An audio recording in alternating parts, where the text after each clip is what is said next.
My name's Diego Farias, and I'm a producer artist. I play guitar in volumes. Well, I started out doing production and mixing, and that kind of evolved into the band. But yeah, I spend most of my days when I'm not on tour in the studio just working for different artists in different genres and kind of taking on any production job that comes my way. It's important for musicians to understand the production process because once they get the knowledge behind how plugins work and how software works, it's a lot easier to be creative and it allows for a lot more to just happen in the studio. So it's good to educate yourself. The plugins I use when writing or making music vary from genre to genre. For example, if I'm working on a volumes track, I'll have Steven Slate drums open, I'll have Tone Forge open, GTR. Those are my go-tos. Ampeg SVX for bass. My master bus, usually Isotope Ozone 6, ML4000. I love the ML4000. I'll throw it on vocals, I'll throw it on anything. It has this air to it. It's great. McDSP makes it. Check it out. My favorite JST plugin right now is Transify. I'd say that's because there's only one other multi-band transient enhancer that I know of. It's a TransX Multi, and this is kind of like the same thing, but it's a little bit cooler because it sounds a bit sharper. I've been experimenting with it. I throw it on like a master bus, and it helps your kicks and snares, even on like hip-hop tracks. Helps your snares and kicks cut through, and it's cool to be able to control the low end of transients only, and the sustain on the low end, or the high mid, low mid, high end, whatever it is. It's good to have that control, and I think it brings interesting and unique characteristics out in your mix. Make it or break it. What I love most about JST plugins are that they're all like simple. None of them take up too much processing power, and they're all just kind of like on the fly, and they're solid ideas.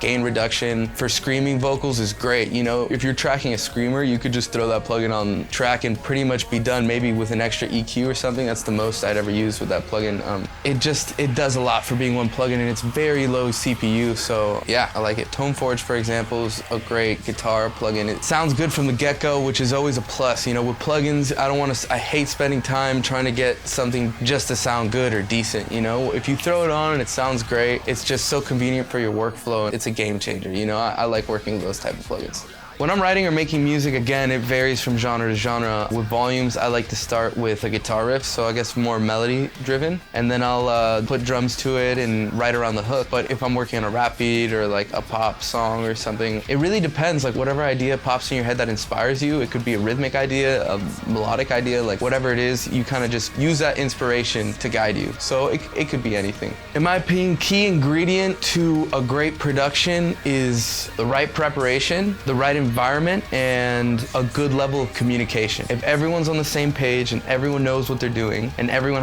shares the same vision, then it could be executed a lot better and at a different level. The transition from analog to digital in the audio production world is pretty seamless right now. Obviously, there are things I notice about analog compressors and EQ. They're different than digital compressors and EQs. I'd say when I track vocals through, let's say, an 1176 and I'm EQing on an Avalon 737, it has this like air and clarity that digital plugins just don't get. The way that analog plugins distort, they sound nicer than when you clip or distort with a digital plugin. That being said, the digital world is never ending. It's always expanding, and there's always new things coming out. There's always more processing power, so the future's in digital, hands down, in my opinion. JST has had a very seamless and creative impact on my music because I can just open up the plugins and as I'm going and not really spend time tweaking them because they sound good off the bat. It's extremely helpful for a creative environment. I find JST plugins to be special because, Joey, the producer behind all the plugins, he's mainly like a heavy hard rock music producer or whatever. And I think these plugins are catered to that world, and there's really no plugins that are being catered to heavy music right now. And it's cool that you have like someone making legitimate plugins catered to this environment and seeing it. And they're so good that, yeah, they're catered to this world, but they're versatile. You can use them in any scenario. I've used them on pop songs, rap songs. They're versatile. Keyword.